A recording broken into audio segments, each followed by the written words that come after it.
आइए आज हम लोग कल का जो टॉपिक पढ़ रहे थे पार्टनरशिप का फंडामेंटल्स। पार्टनरशिप के फंडामेंटल्स में जो हम लोगों ने कल पार्टनरशिप क्या होता है, पार्टनर्स क्या होते हैं, उसके बाद पार्टनरशिप फॉर्म्स क्या होते हैं, इन चीजों का जिक्र किया था। अगेन हम लोगों ने देखा था कि फीचर्स क्या होता है पार्टनरशिप के, तो पार्टनरशिप के फीचर्स को देखा था और फिर पार्टनर्स के क्या क्या राइट्स होते हैं इन चीजों का जिक्र किया था। तो उन्हीं के कॉन्सेप्ट्स के ध्यान में रखते हुए हम लोग यह देखेंगे कि पार्टनरशिप के हम लोग प्रॉब्लम्स को कैसे सॉल्व करेंगे। तो आइए हम लोग थोड़ा सा ध्यान कर ले। क्लास 11th के जो हम लोगों ने फाइनल अकाउंट्स या सोल प्रोप्राइटरशिप में जो हम प्रॉफिट एंड लॉस अकाउंट बनाते थे, उससे आगे का हम लोग थोड़ा सा जिक्र करें कि प्रॉफिट और लॉस अकाउंट्स को हम लोग थोड़ा सा रिवाइज करके उसके बाद आगे का जिक्र करते हैं। तो प्रॉफिट एंड लॉस अकाउंट में हम लोग देखते थे कि जो हमारा जो ग्रॉस प्रॉफिट होता था, ट्रेडिंग अकाउंट के जो ग्रॉस प्रॉफिट होते थे, ट्रेडिंग अकाउंट के जो ग्रॉस प्रॉफिट होते थे ट्रेडिंग के, उसको हम लोग ट्रांसफर कर लेते थे PL profit and loss accounts के क्रेडिट साइड में और उसको हम लोग ग्रॉस प्रॉफिट्स के नाम से दिखा देते थे। फिर आगे हम लोग इसके डेबिट साइड में क्या करते थे, तो जितने भी इनडायरेक्ट एक्सपेंसेस होते थे, इनडायरेक्ट एक्सपेंसेस दैट मींस क्या, एक्सपेंसेस टू ट्रेडिंग रिलेटेड जो भी जो एक्सपेंसेस होते थे उसको हम लोग यहाँ लिख देते थे इनडायरेक्ट एक्सपेंसेस में। और फिर जितने भी इनडायरेक्ट एक्सपेंसेस होते थे उसको बारी बारी से क्रम से हम लोग उसको लिखते जाते थे एंड एट लास्ट जो हमारा जो बैलेंसिंग फिगर होता था उसको हम लोग नेट प्रॉफिट के नाम से या नेट लॉस के नाम से दिखाते थे। अब उसी से हम आगे बढ़ेंगे तो ये पार्टनरशिप के फंडामेंटल्स में हम लोगों को पढ़ना पड़ेगा profit and loss appropriation account, जो कि हम लोग यह प्रॉफिट एंड लॉस के कॉन्सेप्ट से ही आगे बढ़ के सीखेंगे, क्योंकि हम लोगों ने जो क्लास 11th में पढ़ा था, एंड किया था, हमने वही बोला था कि क्लास 12 से हम वहीं से स्टार्ट करेंगे जहां हम आज एंड कर रहे हैं। तो क्लास जो 11th के एंड्स में हम लोगों ने जो पढ़ा था प्रॉफिट एंड लॉस अकाउंट्स, उससे आगे हम लोग आज प्रॉफिट एंड लॉस, उसमें हम लोगों ने एक नया शब्द जोड़ लिया है एप्रोप्रिएशन। एप्रोप्रिएशन मीन्स होता है divided of profit, divided of profit, यानी प्रॉफिट को बांटना ही एप्रोप्रिएशन होगा। प्रॉफिट पार्टनर्स के बीच में जो प्रॉफिट होते हैं उनका डिस्ट्रीब्यूशन ही हमारा क्या कहलाएगा, एप्रोप्रिएशन कहलाएगा। इसमें हम लोग सबसे पहले क्या देखेंगे कि जो हम लोग प्रॉफिट में जो हम लोगों को यहाँ नेट प्रॉफिट जो आता था trading account profit and loss account को, उसको हम लोग एप्रोप्रिएशन में ट्रांसफर करेंगे। ध्यान देंगे नेट प्रॉफिट को हम लोग क्या करेंगे, एप्रोप्रिएशन में ट्रांसफर करेंगे। एप्रोप्रिएशन में हम लोग उसको क्या ट्रांसफर करेंगे, बाय पीएल अकाउंट के नाम से ट्रांसफर करेंगे। यह होगा क्या, तो हमारा नेट प्रॉफिट जो होगा उसी को हम लोग यहाँ पे पीएल के नाम से ट्रांसफर करेंगे।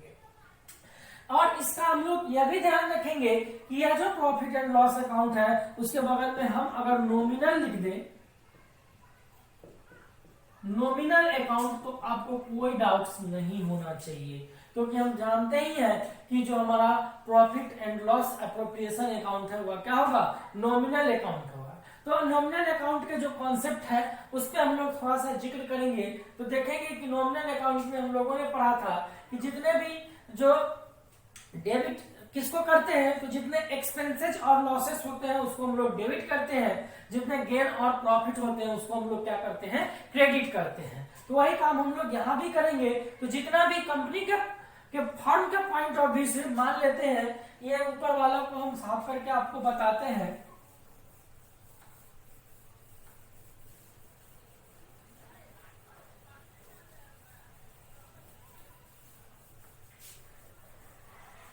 पीएल एप्रोप्रिएशन में कौन कौन से आइटम्स होंगे जो फॉर्म पीएल एप्रोप्रिएशन में ट्रांसफर करेगा। ये हमारा जो ये पीएल एप्रोप्रिएशन यानी profit and loss appropriation account बनाएंगे वह टोटली हम डिपेंड करेंगे जो पार्टनरशिप फॉर्म के पॉइंट ऑफ व्यू से बनाएंगे। पार्टनरशिप फॉर्म्स के पॉइंट ऑफ व्यू से बनाएंगे, ना कि पार्टनर्स के पॉइंट ऑफ व्यू से बनाएंगे। हम लोगों को काम किसका करना है, ट्रांजैक्शंस किसके करने हैं, अकाउंटिंग किसका करना है, रिकॉर्डिंग किसका करना है। तो फॉर्म्स के रिकॉर्डिंग करने होते हैं, किसी पर्सनल व्यक्ति के, इंडिविजुअल पार्टनर्स के नहीं करने पड़ते हैं। इसलिए हम लोग जो भी ट्रांजैक्शंस करेंगे वह फॉर्म के पॉइंट ऑफ व्यू से ही करेंगे। तो फॉर्म के पॉइंट ऑफ व्यू से हम लोग सोचते हैं, मान लेते हैं ये फॉर्म है और ये बहुत सारा इधर पार्टनर्स है, 2-3 पार्टनर्स है। मान लेते हैं ये पार्टनर्स है, ये पार्टनर है, ये है, ये बी है और ये सी पार्टनर्स है। अब फॉर्म के पॉइंट ऑफ व्यू से ही सारा चीज सोचेंगे। कोई भी पार्टनर जब क्या करता है, फॉर्म्स में इंटर लेता है, पार्टनर्स बनता है, तो फॉर्म्स को क्या प्रोवाइड करता है, कोई कैपिटल प्रोवाइड करता है। फॉर्म्स को क्या करता है, कोई कैपिटल देता है। तो फॉर्म्स में यह पार्टनर जो होगा वह फॉर्म्स में क्या इन्वेस्ट करेगा, कैपिटल इन्वेस्ट करेगा। और कैपिटल इन्वेस्ट करेगा तो यह फॉर्म से पूछेगा कि फॉर्म हमने आपको कैपिटल दिया, आप उसके बदले में क्या देंगे। फॉर्म यह कहेगा, फॉर्म से यह पार्टनर्स कहेगा कि फॉर्म हमने आपको कैपिटल्स प्रोवाइड किया, आप उसके बदले में हमको क्या देंगे। तो फॉर्म सोचेगा और कहेगा कि पार्टनर्स तूने मेरे फॉर्म्स में जो पूंजी लगाई, जो पैसे इन्वेस्ट किए, उसके लिए हम तुमको इंटरेस्ट देंगे। तो इंटरेस्ट फॉर्म और इंटरेस्ट ऑन कैपिटल फॉर्म्स के पॉइंट ऑफ व्यू से क्या हुआ, तो फॉर्म्स के लिए जो इंटरेस्ट और कैपिटल होगा, इंटरेस्ट ऑन कैपिटल पे क्या मिलेगा, इंटरेस्ट। तो इंटरेस्ट ऑन कैपिटल पार्टनर्स के पॉइंट ऑफ व्यू से तो इनकम होगा। लेकिन हम लोग अकाउंटिंग किसके पॉइंट ऑफ व्यू से कर रहे हैं, फॉर्म के पॉइंट ऑफ व्यू से। तो फॉर्म्स के पॉइंट ऑफ व्यू से करेंगे तो फॉर्म के लिए यह क्या होगा, एक्सपेंस होगा। तो एक्सपेंस को हम लोग क्या बोले कि एक नॉमिनल अकाउंट में जितने भी एक्सपेंस होंगे, चाहे वह किसी भी तरह का एक्सपेंस हो, तो हमारा कैपिटल, इंटरेस्ट ऑन कैपिटल एक फॉर्म्स के पॉइंट ऑफ व्यू से एक्सपेंस है। तो एक्सपेंस को क्या करेगा, हम लोगों ने देखा है कि नॉमिनल अकाउंट्स में जितने भी आपको एक्सपेंसेस और लॉसेस होते हैं उसको डेबिट किया जाता है। तो देखिए यहाँ भी हम लोगों ने इसको डेबिट किया है, interest on capital. Interest on capital क्या होगा, फॉर्म्स के लिए एक्सपेंस होगा। तो एक्सपेंस को हम लोग क्या करेंगे, डेबिट करेंगे। दूसरा हम लोग देखेंगे कि अब ये दूसरा पार्टनर है, ये दूसरा पार्टनर है, यह पार्टनर बोलेगा कि फॉर्म्स हम आपको लगातार आप फॉर्म में काम कर रहे हैं, कंटिन्यू हम आपके यहाँ महीनों दिन काम करते हैं, आप हमको उसके बदले में क्या देंगे।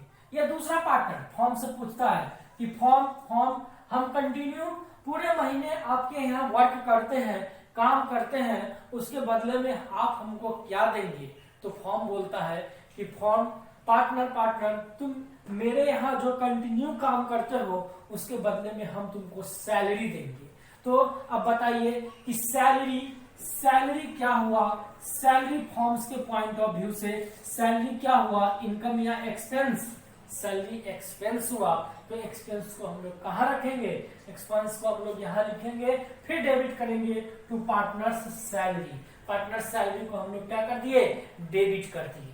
फिर तीसरा पार्टनर्स है, वह पूछता है, वह तीसरा पार्टनर जो है वह कहता है कि पार्टनर फॉर्म्स मुझे कैपिटल की जरूरत है, हमको कुछ पूंजी आपके बिजनेस से चाहिए, हमको कैपिटल निकालना है, हमको पैसा निकालना है, हमको मनी आप कुछ दे दे। तो अब तो उल्टा गेम पड़ गया पार्टनर्स के लिए। अब फॉर्म पूछेगा पार्टनर्स तुमको जो हम मनी अपने फॉर्म में से तुमको देंगे तो तुम उसके बदले क्या दोगे। तो पार्टनर्स बोलता है कि हम जो ड्राइंग्स आपने हमको निकाल के दिया उस ड्राइंग से बदले हम आपको इंटरेस्ट देंगे। तो अब बताइए कि इंटरेस्ट ऑन ड्राइंग्स फॉर्म्स के पॉइंट ऑफ व्यू से क्या हुआ। तो फॉर्म के पॉइंट ऑफ व्यू से जो हमारा इंटरेस्ट ऑन ड्राइंग्स हुआ वह इनकम हुआ। तो इनकम को हम लोग कहाँ दिखाते हैं, इनकम और गेन को हम लोग पीएल एप्रोप्रिएशन में कहाँ दिखाएंगे, क्योंकि नॉमिनल अकाउंट का कॉन्सेप्ट है जितने भी इनकम और गेन्स होंगे उसको हम लोग क्रेडिट करेंगे। तो बाय इंटरेस्ट ऑन ड्राइंग्स हम लोग उसको क्या कर देंगे, क्रेडिट कर देंगे। अब एक चीज और समझिए, अब क्या है कि कभी कभी फ्यूचर के एक्सपेक्टेड लॉस को, अनएक्सपेक्टेड लॉस यानी ऐसा लॉस जो ज्ञात नहीं होता है कि आने वाले फ्यूचर्स में होगा फॉर्म्स में, तो वैसे लॉस के लिए क्या करेंगे, तो फॉर्म्स क्या करेंगे, वैसे लॉस के लिए अपना एक रिजर्व निकाल के रखता है। क्या रखता है, रिजर्व। रिजर्व एक रहता बना हुआ रहता है, तो रिजर्व में क्या करेगा, जो फॉर्म्स होगा वह कुछ ना कुछ यह रिजर्व है, या जैसे मान लेते हैं यह एक रिजर्व का बना के रखे हुआ है, रिजर्व का मटका है, यह मटके में रिजर्व के लिए कुछ पैसा क्या कर रखा है, फॉर्म रखा हुआ है, तो यह इसमें ट्रांसफर करता है ताकि इन फ्यूचर किसी भी एक्सपेंस को हम बियर कर सके, तो वह क्या माना जाएगा, यह भी हमारा फॉर्म्स के पॉइंट ऑफ व्यू से यह एक्सपेंस माना जाएगा। तो reserve transfer to capital reserve या ट्रांसफर टू रिजर्व क्या माना जाएगा, एक्सपेंस माना जाएगा। तो ट्रांसफर टू रिजर्व को कहाँ लिखेंगे हम लोग, ट्रांसफर टू रिजर्व को भी हम लोग क्या लिखेंगे, ट्रांसफर टू रिजर्व, यह भी हम लोग दिखाएंगे कहाँ पे, डेबिट साइड में, क्योंकि जितने भी एक्सपेंस है हम उसको डेबिट साइड में दिखाते हैं, तो हमारा यह ट्रांसफर टू रिजर्व भी क्या है, हमारा डेबिट होगा, क्योंकि यह भी एक एक्सपेंस है। अब इन सब चीजों को करने के बाद हम लोग निकालते हैं बैलेंसिंग फिगर। बैलेंसिंग फिगर निकालते हैं तो जो भी हमारा अगर डेबिट साइड ज्यादा है और क्रेडिट साइड कम है, तो हम लोग लिखते हैं प्रॉफिट, यानी प्रॉफिट, नेट प्रॉफिट हम वहां भी लिखते थे, प्रॉफिट लिखते थे, यहाँ भी हम लोग प्रॉफिट ही लिखेंगे। लेकिन यहाँ पे क्या लिखेंगे, profit transfer to partners capital या करेंट अकाउंट। अगर कैपिटल अकाउंट पार्टनर्स का खोल रहे होंगे तो हम लोग ट्रांसफर कर लेंगे करेंट अकाउंट में, और कैपिटल अकाउंट अगर खोल रहे होंगे पार्टनर्स का तो हम लोग उसको ट्रांसफर कर लेंगे पार्टनर्स कैपिटल या करेंट अकाउंट में। लेकिन यही जब डेबिट साइड ज्यादा होगा और क्रेडिट साइड कम होगा तो इधर होगा क्या, लॉस होगा। लेकिन हम लोग यहाँ कभी भी पीएल एप्रोप्रिएशन में लॉस नहीं दिखाएंगे, लॉस के बदले एक नया टर्म आएगा, उसको हम लोग जिक्र आगे वाले पॉइंट, आगे वाले चैप्टर्स में, यानी आगे के जो टॉपिक्स होंगे उसमें हम लोग उसका जिक्र करेंगे कि आपको अगर डेबिट साइड पीएल एप्रोप्रिएशन का ज्यादा हो जाता है और क्रेडिट साइड कम होता है, तो क्रेडिट में वह कौन सा आइटम्स लिखे जाएंगे जिसके द्वारा पीएल एप्रोप्रिएशन क्या हो जाएगा, कंप्लीट हो जाएगा। इसका जिक्र हम अगले क्लास में करेंगे। उससे पहले हम लोगों को कभी भी एग्जाम में या कभी भी हम लोग चैप्टर जब बनाते जाएंगे तो डायरेक्ट हमारा यह interest on capital, partner salary, interest commission, partners commission, ये इंटरेस्ट ऑन ड्रॉइंग्स, ये निकाल कर नहीं दिया रहेगा, कभी भी ये निकाल कर नहीं दिया रहेगा, ये सब हम लोगों को खुद ही निकालना है। तो आइए अब ये देखते हैं कि कैसे हम लोग interest on Capitals find out करेंगे, कैसे interest on commission, sorry interest on drawings, कैसे पार्टनर्स कमीशन निकालेंगे। इन सब काम को बारी बारी से सीखना होगा। इन सब को सीखते हैं तो तब तक आप इसको अच्छे से देखिए।